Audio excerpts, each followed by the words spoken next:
Once again, good afternoon. Welcome. We are so glad and appreciative that you have joined us this afternoon for our roundtable forum. And we really appreciate you spending your valuable time with us today. Welcome. This is the first of two roundtables that are being conducted in conjunction with the California Department of Toxic Substances Control, or DTSC for short, as part of the Cleanup in Vulnerable Communities initiative. I'm just going to go through some quick housekeeping notes and then very quickly turn this over to our greeters for today. So some important notes I want to make is that the roundtables are being recorded and the recordings will be posted. So they'll be available to you later on and to the public at large. And for those who are participating from telephones, please use *9 when we're in the Q&A portions of the meeting and the discussion portions, and that'll allow us to see a hand raised for your number and we can call on you and unmute you so you can participate that way. I also just want to let you know that we did offer language accommodations in the registration, but we received no requests. We've also turned on the closed captioning for the meeting, and if you're interested in turning it on your screen, it's, as you can see on the screen right now, it's in the lower right side of your screen in the toolbar area. So you can just click on that, and then the closed captioning will show up for the duration of the meeting. All right, without any more housekeeping items, let's just jump into this. We are just very grateful today that we have Dr. Meredith Williams. She's the director of DTSC. She is here to set the context for this important roundtable. And so, Dr. Williams, I'm just going to pass it over to you. Thank you, Joan, and welcome to everyone who's participating. And as Joan said, we are very grateful for all of you for joining us today to talk about this very important initiative. The Cleanup in Vulnerable Communities Initiative, or CVCI as we call it, is a $500 million multi-year investment in communities that suffer from multiple sources of contamination. Many of you invested your time and energy to secure these funds from the governor and through the legislative process. And for that, we thank you. We're committed to ensuring a successful implementation of the program and committed to using those funds in a way that will benefit the communities that are most vulnerable to environmental pollution. Every community, regardless of race, should have the same quality of life benefits. But we all know that that doesn't happen. Historical land use decisions have prompted some communities to prosper, while others are left behind, dealing with the burdens of toxic substances, poor air quality, and other environmental factors. There's no simple way to undo what was done, but we have to recognize it, act upon it, and restore communities to healthy and economically vital places where everyone can prosper. The CVCI moves the state in the right direction toward environmental justice. Among other programs, CVCI will fund the Discovery Enhancement of Dry Cleaners Program, D&E, and the Equitable Communities Revitalization Grant Program, ECRG. It's not us government people if we don't have acronyms. I apologize for that. But the Discovery and Enforcement Program will find, investigate, and clean up contaminated properties. The Equitable Communities Revitalization Grant program will focus on local responses to brownfield sites. CVCI deploys multiple approaches to help restore communities to vibrant places. As you'll hear, we're working to implement all of the different CVCI programs using solutions that are identified, owned, and informed by people who live near these contaminated sites. The scale of cleanup needed in California is daunting, but we are committed to this work, and we ask that you commit with us. We cannot restore communities alone, and that is why we invite all of you to join us on this path. What we hear today will be used to guide the implementation of this initiative, but this is just the beginning. There will be many more conversations and opportunities for you to provide feedback as we move forward with this program and to partner with us as we implement the initiative. We will begin the conversation by focusing on the Equitable Communities Revitalization Grants and the Discovery and Enforcement of Dry Cleaning Sites program. And as we develop and announce the other CVCI programs, we'll continue to reach out to you to engage you with a spirit of transparency and community partnership. We commit to hearing you, understanding your perspective, and finding opportunities to implement your ideas. Ultimately, we hope this space and the others that we create together will bridge understanding and consensus on the path forward. With these funds, you have entrusted us with the protection of California's most vulnerable communities. And with your partnership and support, we know we will make the most of this moment together. With that, I'll introduce Grant Cope, our Site Remediation and Mitigation Deputy Director. Thank you. Great. Thank you very much, Director Williams. Thank you very much to everybody who is here today online. It's fantastic that you could spare some of, I'm sure, what is extremely valuable time to focus on exactly what Meredith talked about, which is how the state of California can better help vulnerable communities. This is part of an ongoing conversation. While the legislation was still being drafted, in fact, we reached out since at least some of the programs that made it into the final legislation were already part of the conversation. We reached out to people across the state and had a series of good listening sessions where we gathered input while we were developing what we'll talk about today. Integrating your input for these programs is essential. With any complex undertaking, you put your best foot forward, and then you continue to put your best foot forward by modifying, by tweaking, by enhancing whatever the program's ability is to achieve its goal. And in this case, it's very clear. We want to help vulnerable communities across the state that have contamination in their neighborhoods. I really, a heartfelt thank you. I will stop talking now and let you get on to the very important work of providing us with your input and understanding better what proposals we want to put forward for the programs.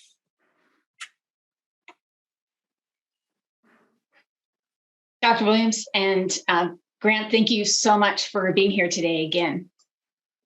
So again, I'm Joan Isaacson. I will be the facilitator for the meeting. And Kearns and West was brought on board by DTSC to facilitate and support the roundtables.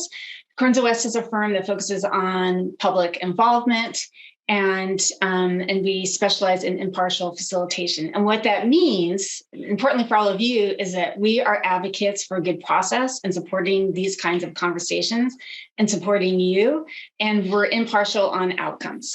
And so that was important to DTSC when they brought us on board. So we have our two roundtables. Today is the first of them. And as you've heard, and as I know you already know, today's is focusing on the Equitable Communication Revitalization Grant. And we're trying not to use acronyms, but it just they slip in. So it's in short, it's called the ECRG program, and that does stand for Equitable Community Revitalization Grant. And then we're having another roundtable next week on November 16th, and that is going to focus on the discovery and enforcement for contaminated dry cleaning sites. So I'm hoping that we're going to see some of you for both of those forums. There are three things I want to share with you about these roundtables. And first is when we started talking with DTSC and doing the planning, it was very clear, and they made it evident that just like you heard from Dr. Williams, this is just the beginning of the community engagement related to the Cleanup in Vulnerable Communities Initiative, or CVCI. And there is more planned. And then second is that DTSC and Kearns and West work closely in planning these roundtables and identifying the discussion questions. And it was important to DTSC when we were formulating the questions that the questions would be such that when we heard your input and your perspectives on the discussion questions, the DTSC would be able to take that input and meaningfully use it in the upcoming months. So that was really important to them. And then third, this goes back to that first point, that this is just the beginning of the broader engagement for CVCI. And you'll see that some of the discussion questions are related to community engagement.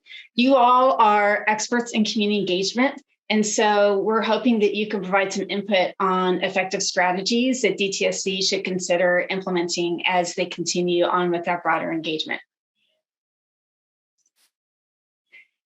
Here's a little bit more information about today's forum. So again, we are focusing on the Community Revitalization Grant Program, and we'll provide some information to you about that, as well as a place-based community engagement approach that DTSC has been considering and learning more about. And then importantly, we're here to obtain your input, especially on how to identify and encourage eligible applicants for the grant program, how to foster best practices in community engagement, and then again, hearing some feedback from you on this place-based community engagement tool that we're going to hear more about in a couple of minutes. So our meeting today, our roundtable, has 3 parts. There's this beginning part where we're going to give you some basic information about the grant program, just going to set the table for the discussion. The core of our roundtable is the second part, where we will be in small group discussions, and then there will be reporting back. And then the third part, we have about 15 minutes at the end where we have a couple of additional questions. We'll talk about next steps. And then we have a really short questionnaire that we're going to put the link for that in the chat box when we get to the end. And we're hoping that all of you I really don't think it'll take more than 5 minutes. It'll take you just 5 minutes to click on it and fill it out and submit it. Again, so we could we're trying to get as much input from you as possible in this 2-hour segment. We have some guides for productive meetings that we have found to be helpful, especially in this virtual environment. And this is going to look all very familiar to you. They're really geared around making sure that everyone who is here has an opportunity to contribute.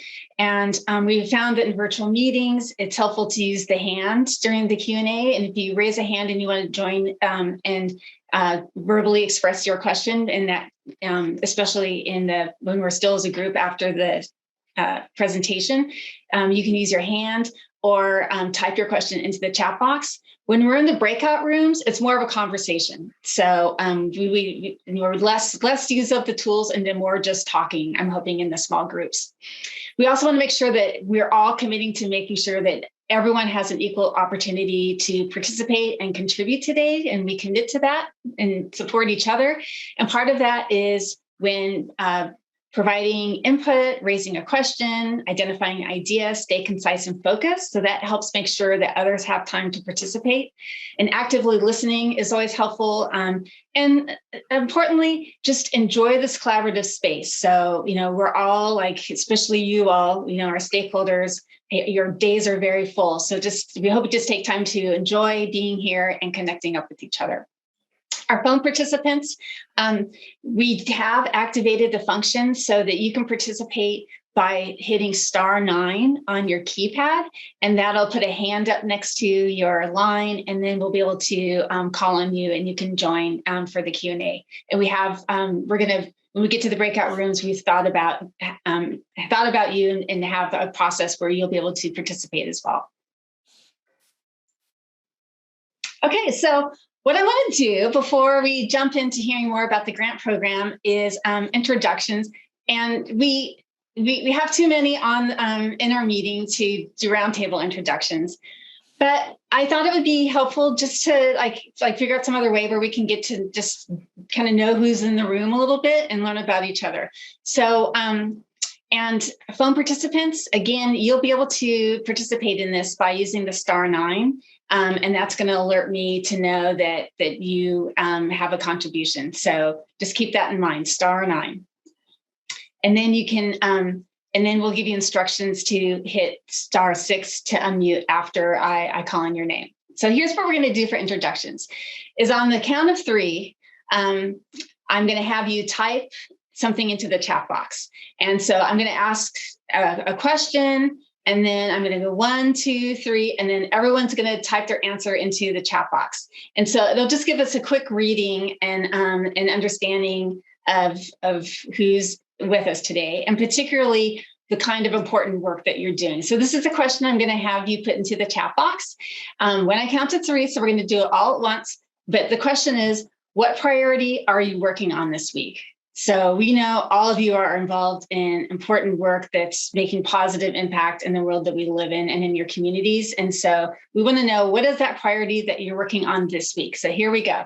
I'm going to count to 3, and then everyone's going to type it into chat. So here we go. 1, 2, 3. And here they come. So I'm seeing workforce development, legacy pollution burden, engaging our partners, new parks, planning commission staff report, very important work, legislation for 2022, building decarbonization, new regulations, affordable housing. This is fantastic. A CEQA appeal, environmental health and environmental justice, getting the ECRG applications in, raising awareness about environmental justice issues. I'm just giving you a sampling what's in the chat box. So it's amazing, the group that we have with us today. Thanks for participating in that. We're going to turn now to that first part of our roundtable, where we're going to get some information about this important grant program. And then part of that's going to be hearing about that place-based community engagement methodology, which is the PACE-EH methodology. And we're so excited we have a community member here from Southgate who's going to talk a couple minutes about the application of PACE-EH in her community. So it's going to be great. Okay, so I'm going to hand this over to Miriam Tasnif Abbasi, who is the DTSC Brownfield Developer Manager. And Miriam, I will advance slides for you. Just tell me when. Okay, great. Thank you, everyone. And thank you so much, Joan, for talking us through today's forum. We're so excited that everyone can be here today. I want to thank Dr. Williams and Deputy Director Grant Cope for joining us for a few minutes. And I do want to thank everyone who is participating today. I know all of you have a million things going on, and it's so hard to squeeze in meetings. And we really, really do appreciate the time that you've taken to join us today at today's forum. Next slide, Joan, please. This is just a quick a sheet with all the different background documents that we've shared as part of the Roundtable Forum invitation. When we do share the slides with you, you'll be able to access these. And if you want to take a look at them and do some multitasking while we're going through the process, you're welcome to do that as well. Next slide.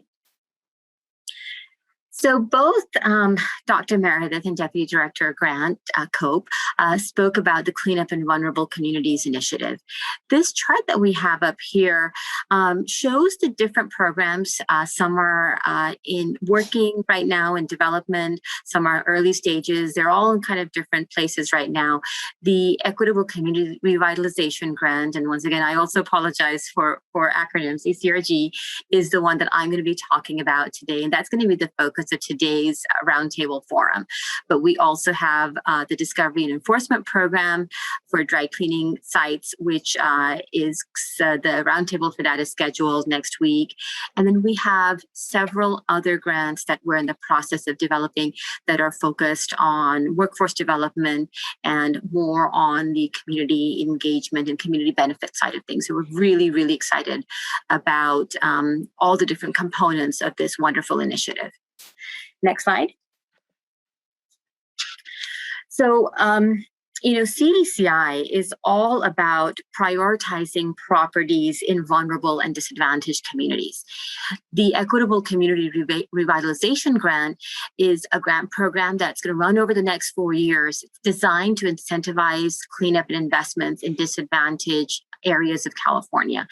Basically, we're working on brownfields. Brownfields are any property whose reuse is complicated by either known contamination or the perception of contamination.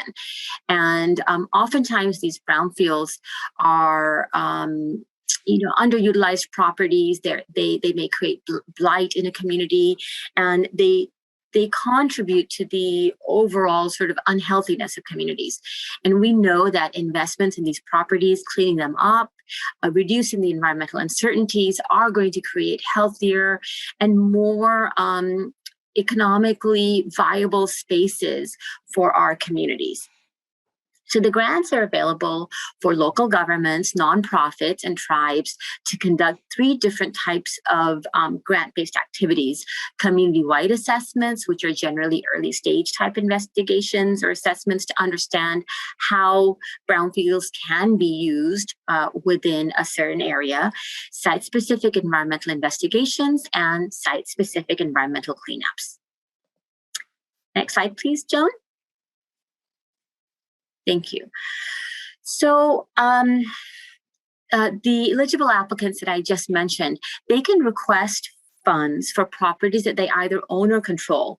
We are focused in the high poverty areas that have the highest pollution burdens. The way we are determining what these areas are is through the use of a database. It's a portal developed by our sister agency, OHIA, or the Office of Environmental Health Hazard Assessment. And like Dr. Williams said and Joan said, we do love acronyms. And I actually had to look up what OHIA stands for. I'd been using the acronym for so long, I had no idea what it meant. So that was my bit of education this morning. So OHIA has developed this Cal EnviroScreen database that identifies based on census tract areas that are vulnerable and are disproportionately burdened by multiple sources of pollution. So they've created an algorithm that juxtaposes different demographies and sources of pollution. And the map I have here shows in red the areas that have the top 25 highest percent scores. Oftentimes, the way this algorithm and other algorithms that are similar to this, they often converge with areas that have high population density. Recognizing that there are rural communities, tribal communities, and other communities that need to support vulnerable populations, will also be accepting applications outside of the high Cal EnviroScreen areas for proposed reuses that are providing some benefit to a vulnerable community. The grant process is competitive. And just as an FYI, the funding is based on reimbursement of invoices provided to us by the grantees. So there's no cash that changes hands. It's more of a reimbursement type process.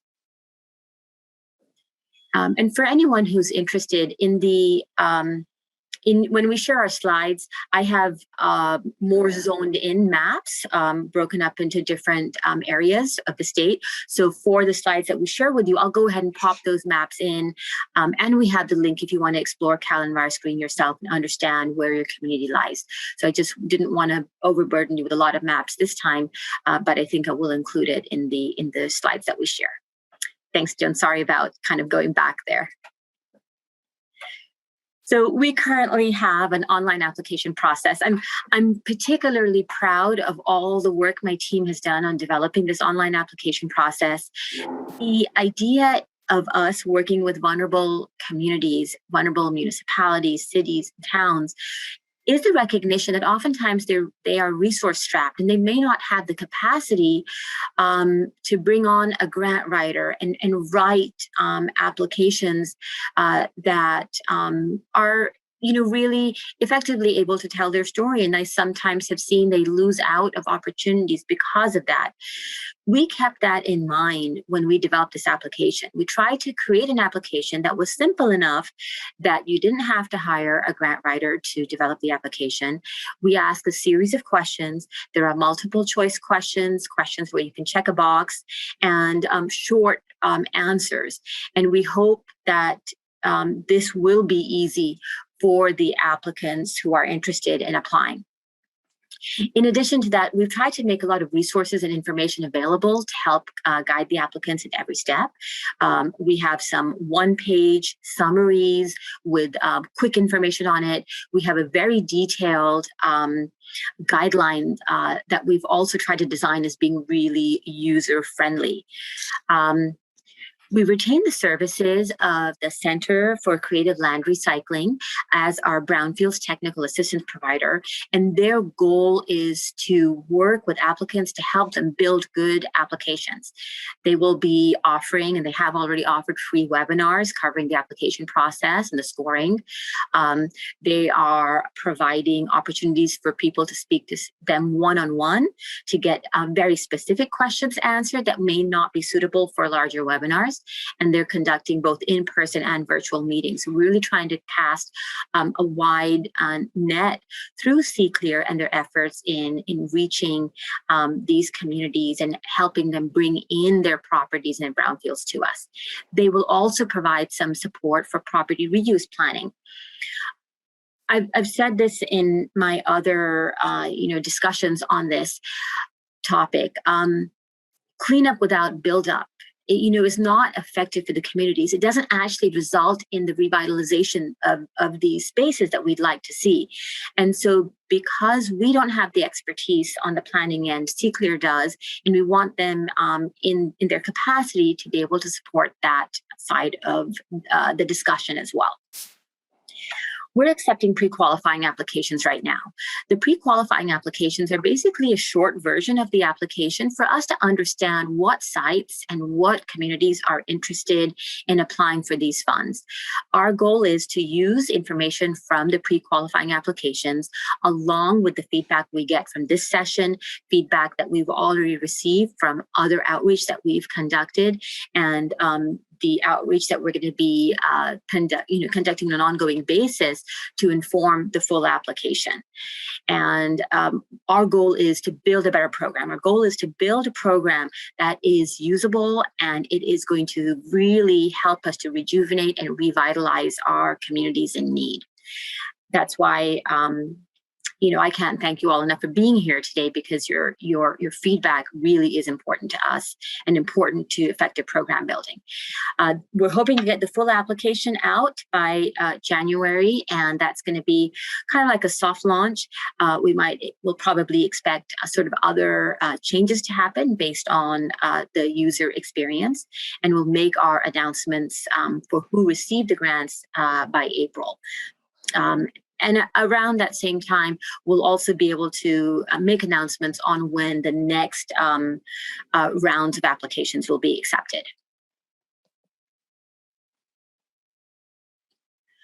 So from that, I'm going to segue into talking about the protocol for assessing community excellence in environmental health process.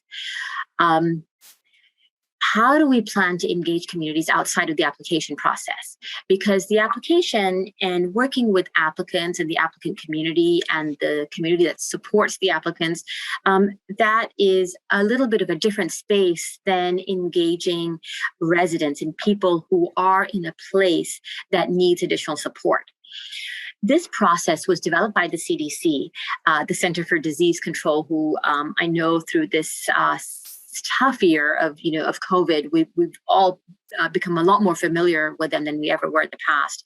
So the CDC's National Center for Environmental Health and the National Association for County and City Health Officials have devised this process to help health departments, health agencies, and environmental agencies involve communities in identifying and prioritizing their environmental and health issues.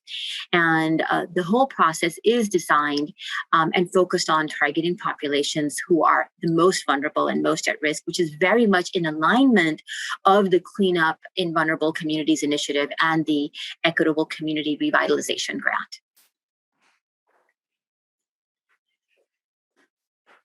From what I've learned and what I've seen, the PACE-CH is most successful in a community where there is both support from the government agencies and residents and other stakeholders from that community.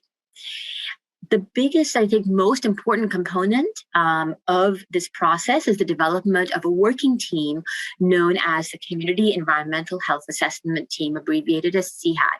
And this is composed of residents and different community sectors, local agencies, state agencies, educators, people from faith-based organizations, businesses, etc. It's a 13-step process, which takes over a year. And the idea is that it's long-term, and it is a commitment from us and everyone else who's involved. But we've recognized, I think, as an agency, that going out into a community and just asking them, for example, about a cleanup plan and what their opinion is on it is not enough. There's a lot more to purposeful and meaningful and equitable engagement. And that's another reason why we really like this PACH process, because it really allows for a longer term and very concerted effort to work with the community and then identify the health concerns that are prioritized by the CHAT. With that, I'm going to turn the floor over to Bridget Salinas, who was a Southgate resident, and she was someone who was involved in the only time PACH has been conducted in California. I'm going to go ahead and turn it over to Bridget. Thank you so much for that lovely introduction. I appreciate it. As Miriam had mentioned before, my name is Bridget Salinas. I am a Southgate resident and a member of the Southgate CHAT. This is an organization, interestingly enough, that when I was invited to join, there was intrigue. Something interesting, a little background is, when my husband and I were married, I served in lots of neighboring communities in Los Angeles. We either decided we were going to purchase a home and lay roots down either in Hawaii, where he's from, or here in Southgate, where my family resides. So we opted for Southgate. And once we decided, it's in Los Angeles County, approximately 9 miles from downtown Los Angeles. Great question, Renee. So we are located in Los Angeles County. You can actually see downtown on clearer days when the smog isn't too thick. But in becoming involved here in Southgate, when we laid down roots, yes, directly east of Watts. Thank you, Timothy. One of the things that my husband and I held at the forefront is to become actively involved in our community. And so what did that look like? I'm a social worker, my husband's in education.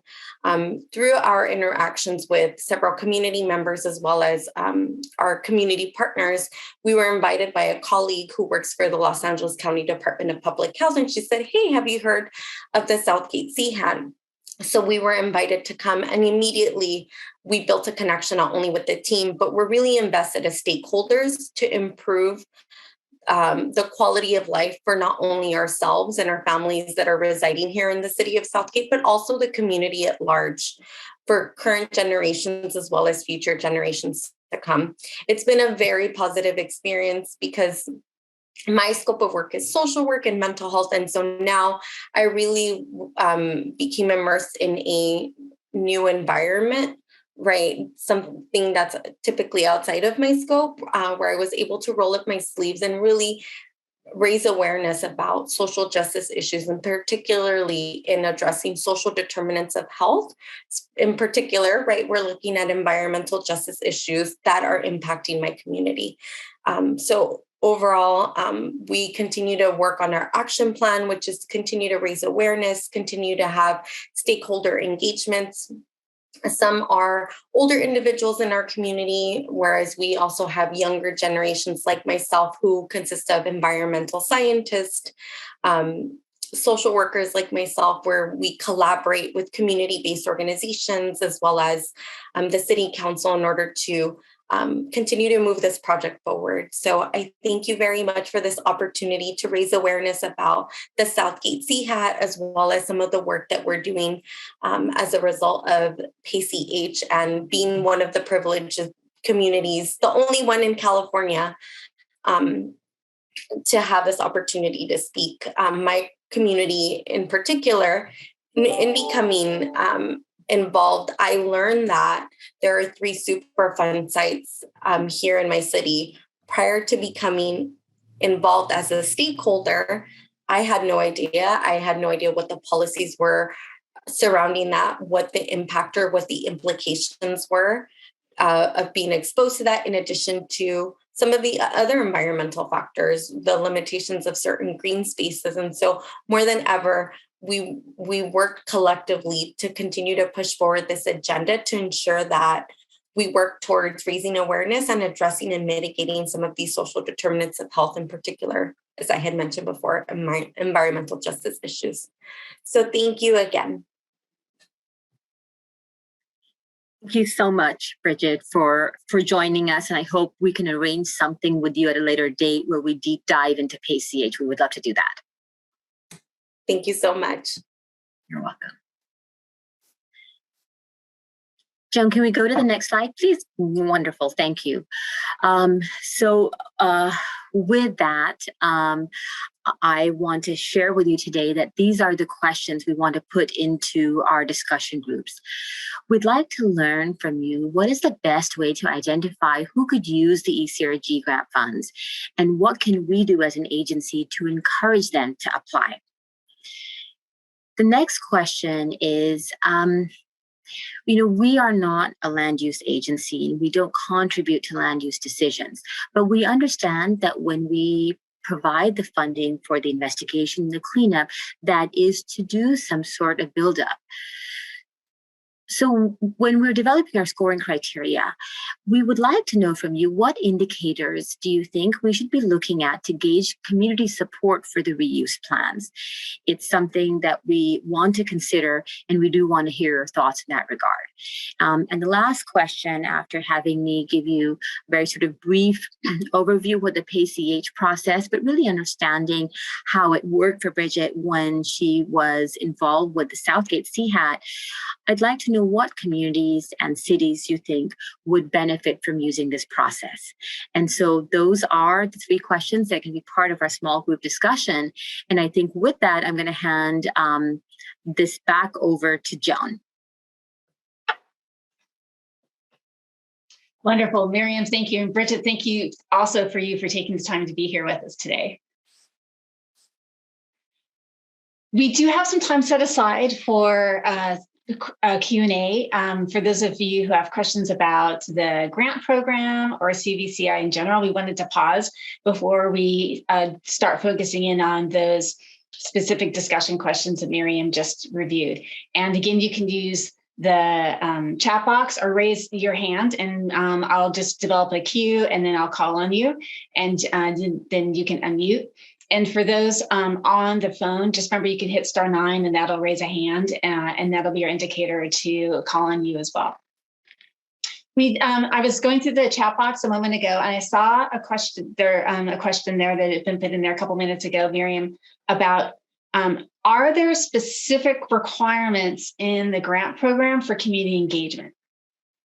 Yes, there are, Joan. We are working on the exact nuances of the application. We do have a short application available for anyone who wants to take a look at it, but there are questions that help us gauge how the applicant has been working with the community, either from the environmental perspective or from the use perspective. Okay, great. Here's another question about engagement, and the question has to do with grassroots organizations. The question is, why doesn't DTSC contract with grassroots organizations and groups on engagement strategies? I believe that DTSC does not have the will to change. That's a really good question. We are going to be working with local organizations and small businesses. So we recently assigned a small business coordinator to help us understand that small business space a little bit better and how it dovetails into our contracting process. And it is something that is on our radar. We're going to be issuing a little one-pager that talks about how small businesses, minority businesses, and other types of small business and disadvantaged business enterprises can work with us. And we will share that with everyone on this chat. It'll be on our website. We're also working with the California, I think it's a Small Business Advocacy Office, which is part of GoBiz, to help us understand how to more effectively contract with small businesses and local businesses. Julia, I see you have a hand up. Let me, there's a question in the chat box, which might help a couple of people we hear it answered. So the question is, please define applicants. Okay, so the Equitable Community Revitalization Grant is structured to be a competitive application process. So we have this grant open to nonprofit organizations, municipalities, and other public agencies and tribes who either own or control land and would like reduction in environmental uncertainties in order to bring this land to a higher and better use. And that's how we're defining applicants. And Miriam, can you just remind us one more time where we can go? What's like the easiest place to go to get more information? Is it in one of the links that you provided? Sure. Yes, I have our website that's up to date. We actually update it almost daily with everything that's been going on. I think the easiest thing to do is to Google DTSC ECRG or DTSC brownfield funding, and we looked at the search engine optimization results, and it seems that we end up somewhere near the top behind the EPA brownfield grant. So you'll be able to find us with those simple Google searches. Yeah, that is helpful. Okay, Julia, thanks for being patient. Hi, no problem. My name's Julia. I'm with Green Action and the California Environmental Justice Coalition. You kind of answered my question in your definition of applicants, but just to get some clarity, so you're saying nonprofits are included in the definition of applicants, but for the most part, we wouldn't be able to because we have to own or control the land. So we wouldn't be able to apply. Is that correct? Yes, that's correct. Because this grant focuses on cleaning up environmentally contaminated properties for some sort of reuse or redevelopment. So it really depends on how you're integrated in a reuse process. We have a lot of nonprofits who do exist in that space, especially when it comes to affordable housing and supportive housing. We see a lot of nonprofits who are involved and who are working on applications in that regard. But what I would say is that if you remember, I showed you that kind of like pie chart of all the different programs. We're in the process of developing the technical assistance grants, and there's some community benefit grants, and I believe some environmental justice related grants as well. My understanding is that those will be targeted to different types of nonprofits, particularly the ones who are not actually looking to turn around brownfields. So certainly something to keep your eye on, because if your organization is not a land using organization, but still working in that space, there may be opportunities for you to take advantage of those programs once they get built out. But it is early stages yet. I would also, I think it would be great when they go out and do their program building and their solicitation for feedback, it would be great to have your organization represented in those conversations so you can also provide feedback as they build. Okay, thank you. I just want to add that that's very limiting in terms of who can actually apply for this grant. It's going to be business owners or property owners, and those are not, for in a large part, the folks that want these sites cleaned up. So thank you.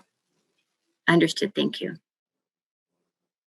Yeah, and I should have mentioned earlier too that one of the reasons why we're recording the session is that we are going to create a summary.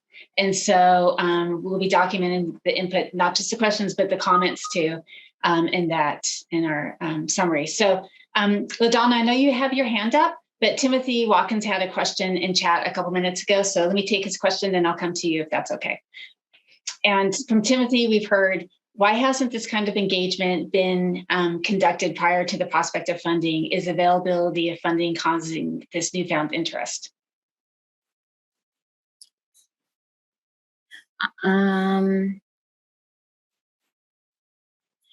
So we've been engaging with communities throughout this process. We've had lots of conversations. We've had listening sessions, which had a pretty good turnout. And this is just the beginning for us. We're going to continue to reach out and obtain feedback from as many different stakeholders as we can. All right, let's now, we're going to go to LaDonna and then Josh DeGrissi, you have a hand up, but LaDonna is first. Yes, hi, good afternoon. I was just trying to figure out if in fact you are trying to reach disadvantaged communities and those that are most vulnerable. How do you see doing that if you have this process? I mean, it's a significant amount of money, first of all, and the attempted focus, yes, I'm glad to see this. But how do you envision it is going to actually get to the communities, particularly the frontline, historically disadvantaged, long-term exposed, highly exposed communities, right? How do you get there if, number one, your process is set up as a reimbursement process? How are you empowering those who have historically been left out of the grant making and equitable distribution of grants? Because when these large amounts come through, they sound great, but by the time they trickle down to frontline small community-based groups, or say an individual that owns a home and is in one of these targeted areas, the funding never gets to them. It gets to the consultants who have the ability to write a fantastic grant, right? So that DTSC connects with them, or they usually connect with folks with titles. How do you ensure you're going to actually get the funding and the resources to the people that need it? And I do have to give a shout out to DTSC, which is very rare for me, but I have noticed a positive movement in reaching those of us who've been in this for a long time, have been overlooked with funding to the point where we're like, we don't even want to deal with you guys in your funding process. But through Ms. Bowens, she has definitely made an extra effort to reach out to our communities to engage us in these processes. But I'm still not convinced that this process is set up to where we will actually get that benefit for our communities that's been suffering a long time, and particularly African American Black communities who, if they've bothered to do any kind of analysis, they will see it's not Black and brown, because brown and other people of color have had specific focus on their issues, while with African Americans, folks have continued to struggle with having honest, open conversations that focus on the long-term and continuing exposure of Black people. We can't even have that conversation, because I actually wrote that in the comment, and I know you can't read all of the comments, but, and I'm not only pointing you out, I'm just saying it's a practice. If we write that in these chats, majority, 99% of the time, the facilitator is not going to read that question when it's Black focused. So I'm just wanting to see what DTSC is planning on doing to address the most vulnerable population that has continued to be left out of these processes. Thank you. Thank you so much for taking the time to so eloquently share with us your perspective. It's a lot of question, Ms. Williams, and I don't know if I can answer that right now in today's session. What I want to do is go back, take a look at this transcript, take a look at the comments that you included in the chat, and maybe set some other time with you where maybe you and I and Patrice can speak together about some of your concerns. I can speak to some degree about this particular grant. This particular grant is designed for the recycling and cleanup and investigation of environmentally contaminated properties. I do agree that it does not put funding into the hands of the residents in any direct way. But what we're hoping to see from this are cleaner lands and cleaner properties that help turn a community around and maybe provide revitalized uses that are for community benefit. That's our hope, but I do understand that, to your point, doesn't directly connect. I do hope that some of these other programs that we're going to be implementing can maybe address those concerns a little bit fully. And I will go back to this new process that we're doing to bring on small businesses and local businesses to help do the work in these communities. And maybe that will go to addressing some of your questions. But I think this is a larger conversation, one that needs to be more focused and more directed. And I will work with Patrice to reach out to you for a follow-up on this. Thank you again so much. LaDonna, too, I want to just appreciate the comments you made about facilitation. So we're always taking notes about that. So I appreciate that. We have hands up from Josh Tucker and then Levon Stone. Levon, do you mind just waiting a moment? Because Josh has been waiting a little bit longer. Sure. No, Okay, it's okay. Thanks. And then I just want everyone to know that there's probably more questions we have time for right now. We're going to document everything. And DTSC has told me that they're committed to providing responses to the questions that don't get answered. So maybe that's an FAQ of some sort. But they've told me, and I just want to let you know that even though we aren't going to get to all the questions, that there will be responses. And my role as facilitator is I need to make sure we have enough time for the discussion groups, because that's going to be an important place to have conversations too. So Josh, you're up.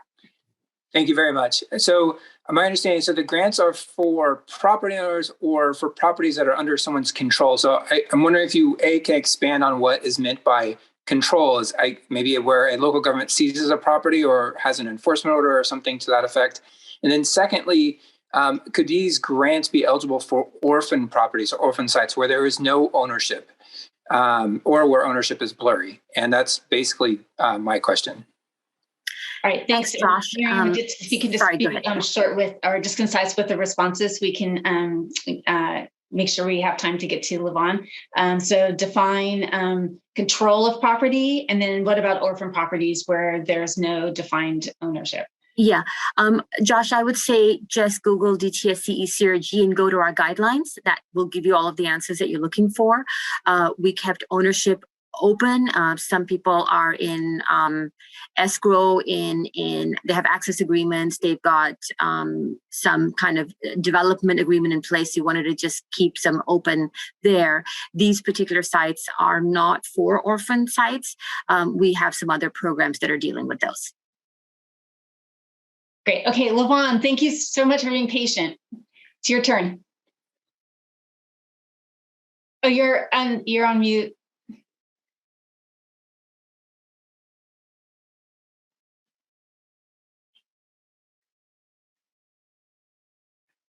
Tech team, can you? Okay, I'm There we go. I'm unmuted now. Yeah, we got you. Okay, thank you. I'm glad to see that there's some kind of something going on, because we've felt very lonely in this process. And we've been in this process for about 20 some years. And all we have done is work and beg and try to let our community be involved.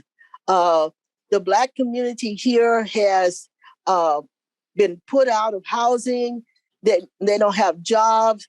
A lot of them have left. We had 720 African-American families that left the state of California because of all the increases. And it's as though they don't want us here. And that's really bad, because we don't have the help that we're supposed to be getting from these agencies. And we really need the help from these agencies, because when a community is closed down and you're talking about reuse, and you only do reuse with contractors from out of the area that's going to build these big houses that's not affordable like they're doing here in our community on this base. These houses are huge. They're like mansions. We can't even afford them. And organizations like ours, community-based organization, environmental justice, is as though it have no meaning here in the state of California. And we have gone all over. We have gone all over the country, and we have gone to the governor's office and everywhere.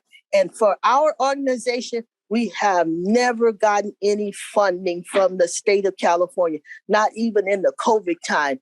We haven't gotten anything. We don't have grants. We don't have donations.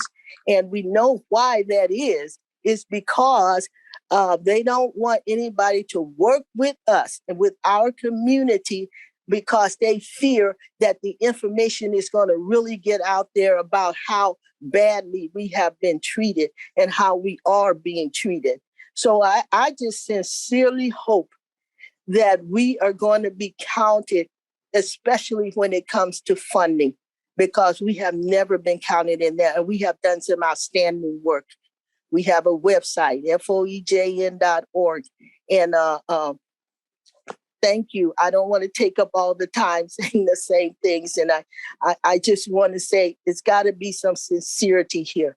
It can't be, oh, if you get with somebody else. The other organizations don't want to get with us because, like I heard somebody say, the funding is like a big contest here in the state of California.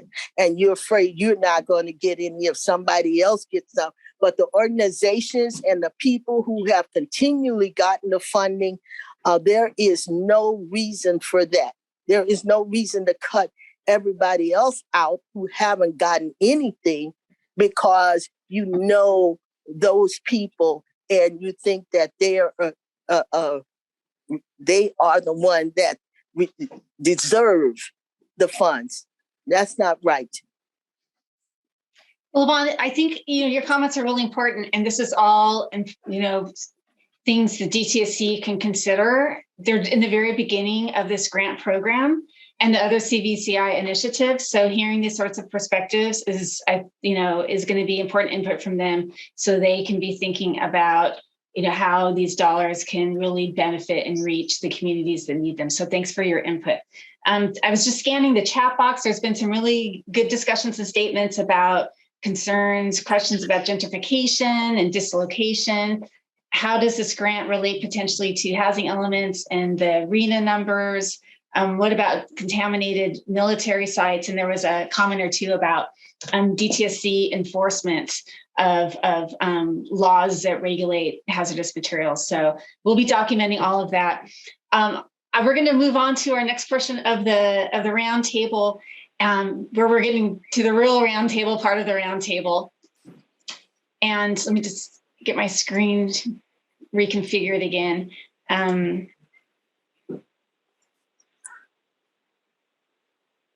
Okay. I just had a note that about our breakout rooms. We had a little technical issue with that. So they're reprogramming them. We all know sometimes with our virtual platforms, regardless of all the planning, sometimes there are glitches, but we've got a great team who's dealing with it. So while they're getting that back up and running, I'm just going to review with you how we're going to proceed with our small group discussions. And the good news for our participants is that you don't have to push any buttons or do anything. It's all going to be done automatically for you. So the step one is we are going to automatically transport you to a small group. And then once you're in your small group, you're going to meet your facilitator, and the facilitator will be one of my colleagues from Kearns and West. There also will be a DTSC observer in your room, and they're really there just to listen and observe. The third step right in the middle is the most important step, and that's where we'll be spending the most time in the small groups. We'll be discussing those 3 questions that Miriam reviewed a couple minutes earlier.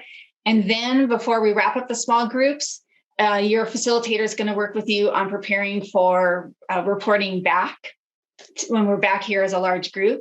And then you'll be automatically transported back. So again, when it's time and you start seeing the countdown to the end of the small group discussions, know that you can just sit tight and you'll be transported back. I say that because sometimes people accidentally exit out of the whole meeting and when they just meant to try to go somewhere else. So we try to just set it up and do the driving for you. All right, and so we're going to focus on these just 3 discussion questions that Miriam reviewed with you. And having to do with the best ways to identify who could use the funds and how to encourage them to apply. That's the first question. The second question is, what indicators should DTSC be looking for to gauge community support for the reuse plans? And that's the question we're going to report back on. And then what cities and communities would benefit from using a methodology like the PACE-EH process that we heard about. So those are the 3 discussion questions. And again, the facilitators will report back on that second question. They're gonna coordinate with their groups on what to report back on. And so that you'll have a chance to make sure that they've got it right. And I think with that, I just want to let you know, this is a snapshot of the facilitators that you'll meet in your rooms. And I'm going to just check to make sure that we're set up.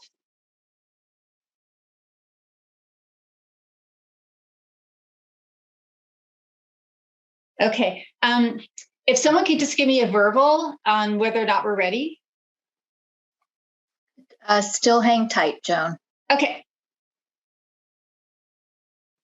Well, I'll tell you what, why don't we I'm going to go back to the chat box. And if anybody wants to raise another hand and we can take another question while we're waiting, we'll make use of the time.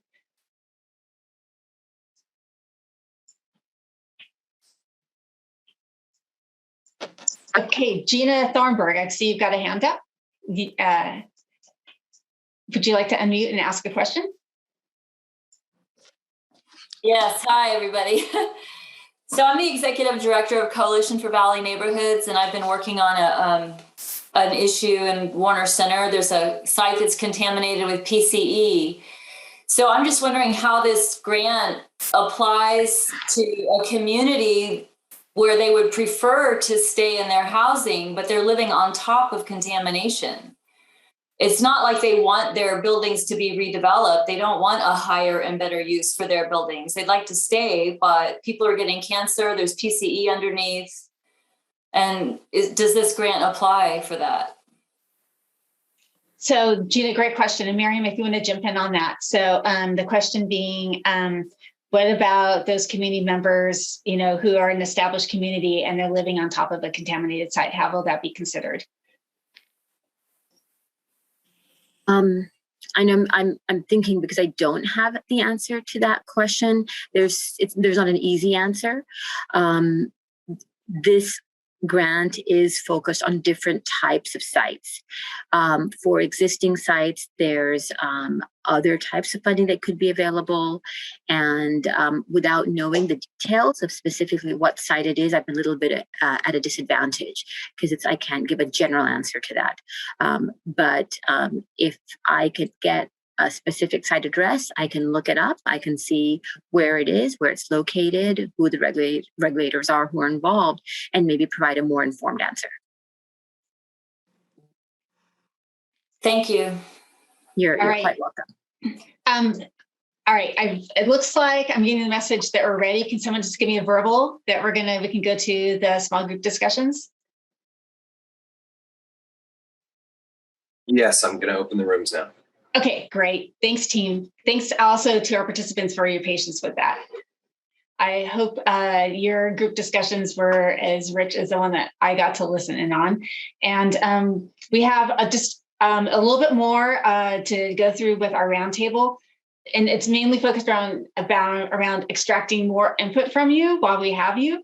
I'm going to pull our slides back up to help guide us. Okay, does everyone see the slides? Yes? Okay, great. So we are going to hear very short reports from our facilitators and from the groups. I'm going to ask facilitators to keep them concise. It's really just a sampling so that we get a sample of what was discussed in your group in response to the second question, and maybe just hit on 3 themes or topics that your group talked about from that one question. And then we're going to move on to our other questions we have for people. Oh, so okay. I don't have the chart in front of me. Wait, I can go back to it. Okay, so Cece, are you ready? Do you want to go since you were with group 1? Sure. Yes, I'll jump in. So our group had a wonderful discussion. Everyone was able to participate. And I think the key theme is that, we are looking at community engagement as more community support, and then also providing accommodations. There's language justice, and there are other accommodations to consider. And then there was an offer of a great community engagement model by State Parks.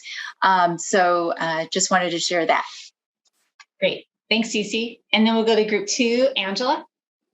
Great, thank you. So one of our key themes was a desire to ensure that there is a high level of transparency, and that in order to really build trust, and this would also come through in the application process as well, that if the community trusts the organization, I guess, or the person that is the applicant, or the group that's the applicant, that they would see better participation. So sort of the first theme is built-in transparency and a high level of trust.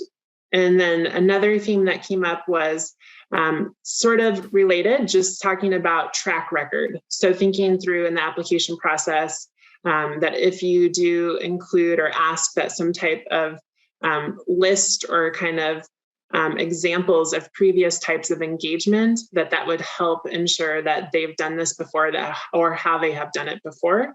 And then the last part was just asking for people to include in the application process the types of stakeholders that they would be asking for a commitment from, and also the types of strategies and activities that they would be able to ensure or say that they would include if they were to be selected. So I would say that those were our main 3 themes.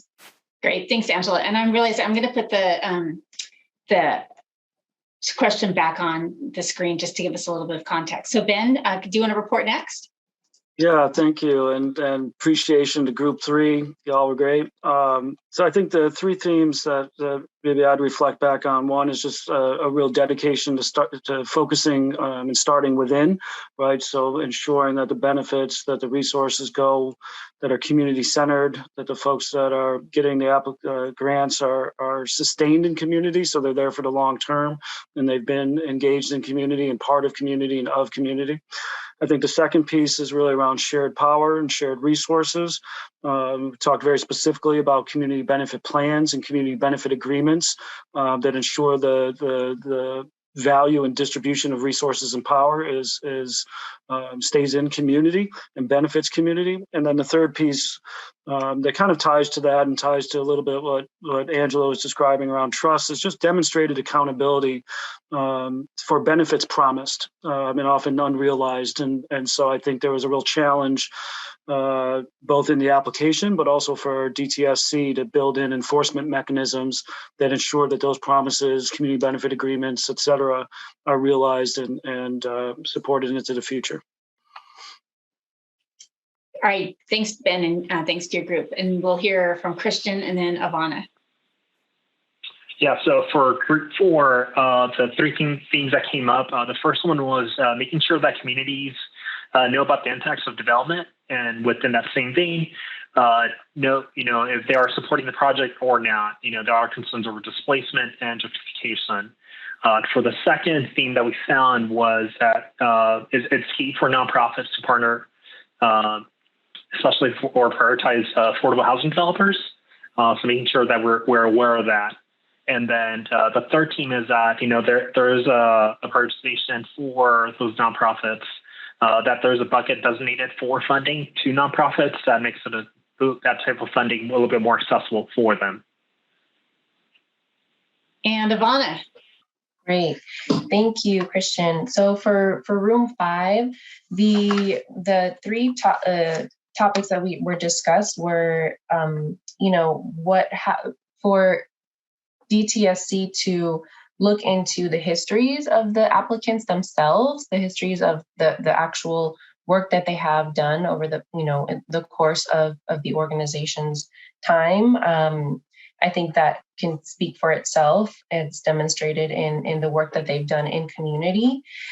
Second, we heard, for applicants to include public testimonies in in adopted plans, through city council processes, things like that. And also a recommendation for DTSC to conduct direct contact with constituents. So more of that place-based portion, which was interesting to hear from Group 5. Thank you all. Okay, thanks, facilitators. So I think we've just given back we just heard with the reports back. I think we've heard some really important perspectives. And I think I've mentioned this, but there will be a summary that'll be prepared of this roundtable, next week's roundtable, where we'll document the things that we've heard. So we heard in the reporting back the importance of trust and making sure that there's a genuine community engagement process where people are informed and understand the potential impacts of a project, and then important to understand if they're supportive of it or not. Understanding the history of the applicant, considering prioritizing nonprofit community-based organizations over for-profit private interests, enforcement of the promises bounced into the reporting back, and then that shared responsibility to sharing that responsibility and with the community. So there's just some things I was picking up quickly. So thanks again for everyone who participated. And folks, we're not done yet, so please don't go anywhere. I know we've lost a few minutes because we had that glitch getting into the breakout room. So, but the rest is going to be really simple and easy for you. So we have 2 questions, and we're asking that you simply just type in the answers into the chat box. That seems to work really well, and you don't have to log into anything else. So the first question, and you can go ahead and start typing in answers, is please name anyone or any organization that should be encouraged to apply for the Equitable Community Revitalization Grant. So I'll give you a moment to type in answers into that for that in response to that question.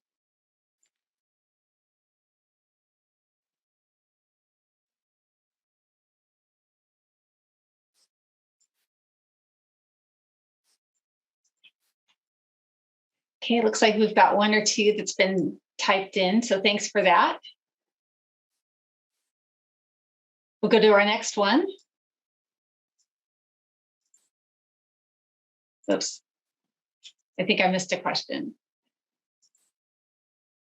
Sorry about that. Okay.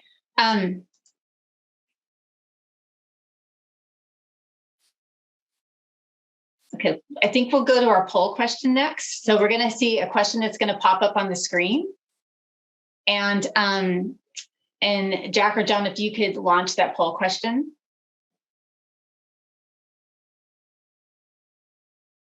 So this question is,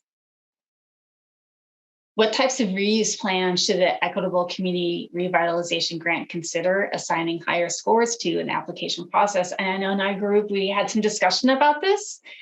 So this is the chance for everyone to identify those types of projects that you think will be of most benefit to the community and the best use of that grant money. And I want to let you know there are more answers if you scroll down. And the way you do that is you grab that gray bar on the right side of the box and click on it and then drag it down. And then you'll see some other answer options.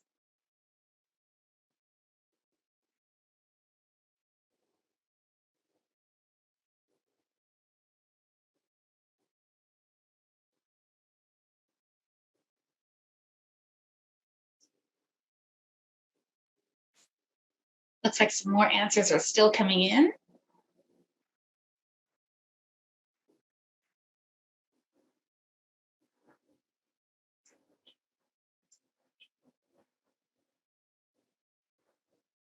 Give about another 20 seconds on this.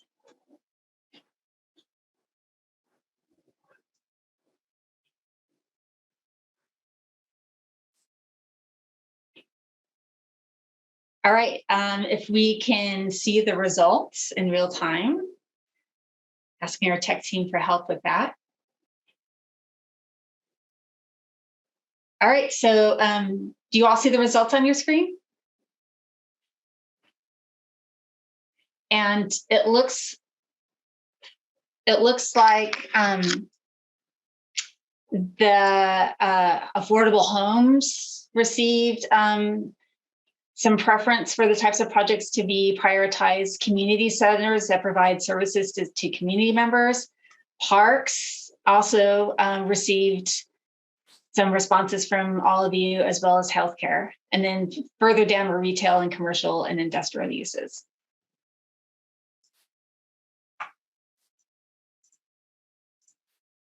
Okay, we have another question for you to answer in the chat box.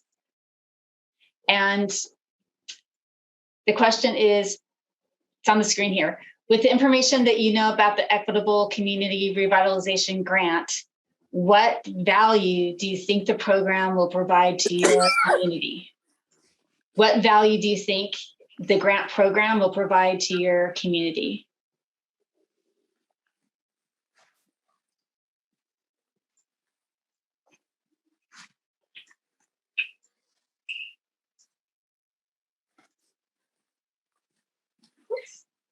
So I'll give you a moment to go ahead and think about that one.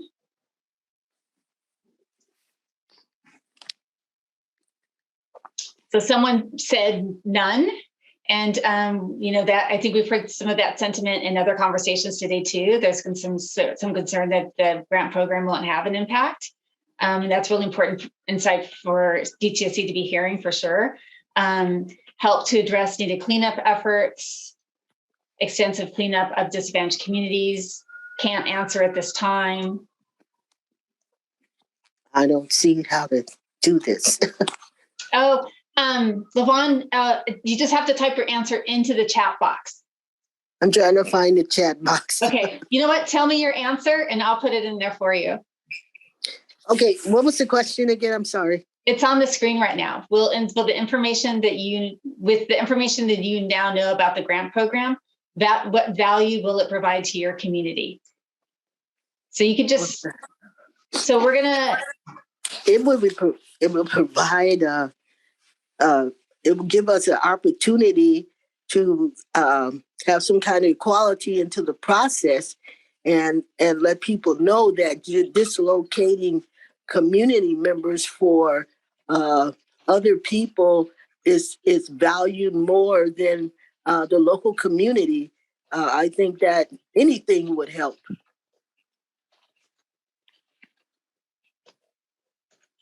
Okay, I'm going to make sure we get that into the chat box.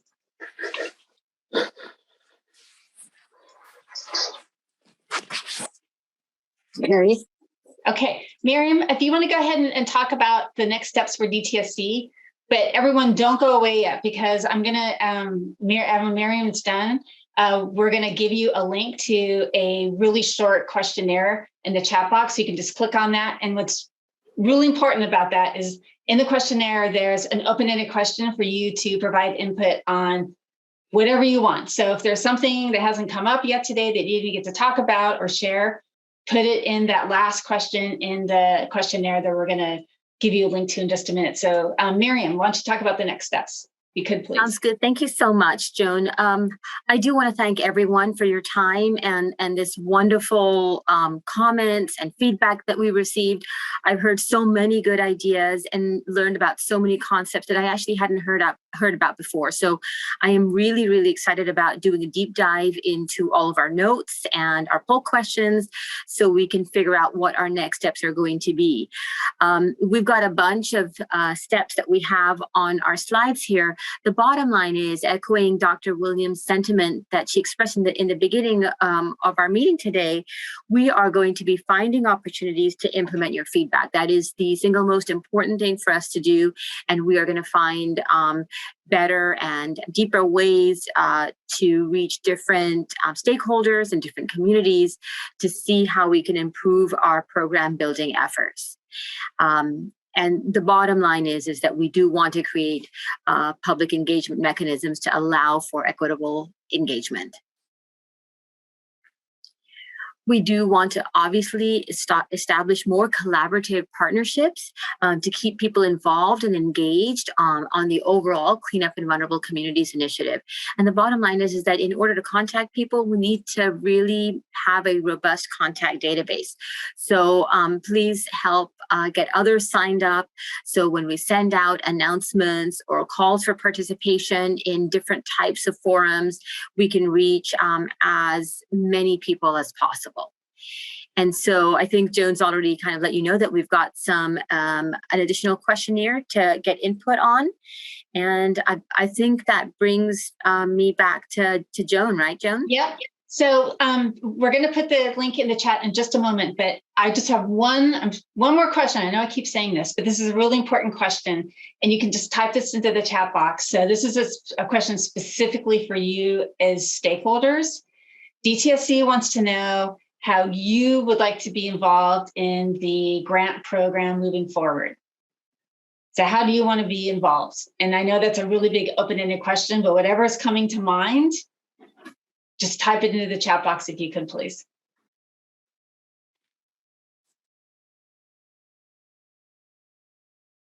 Yep, I'm seeing a couple of answers. There's a comment about fixing the engagement process before you ask us to invite others to this type of non-engagement process. There's a question about I don't know, or an answer about I don't know community review.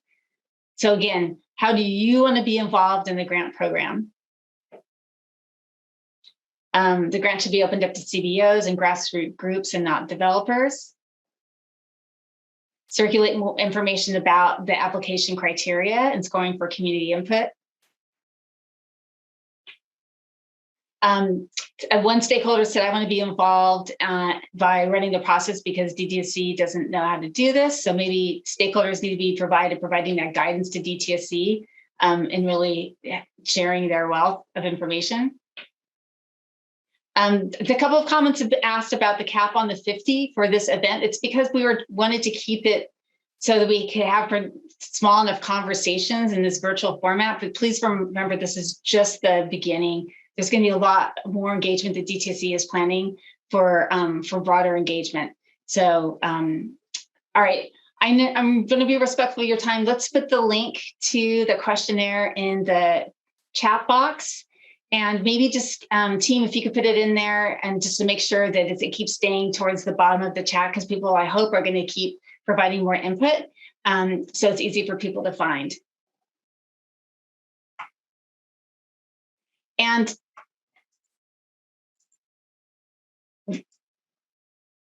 while you're completing the questionnaire, we just want to say thank you so much for joining this conversation and for, sharing your perspectives. And like I said, DTSC is was very intentional about the discussion questions to make sure that as they are receiving input, they can use it to shape and form their next steps moving forward. There is some information on the screen right now about for contact information for DTSC related to the grant program and community engagement. And then there's that link about where to sign up for regular updates on the grant program. So we'll get these slides out, and that way you'll have this information in the slides.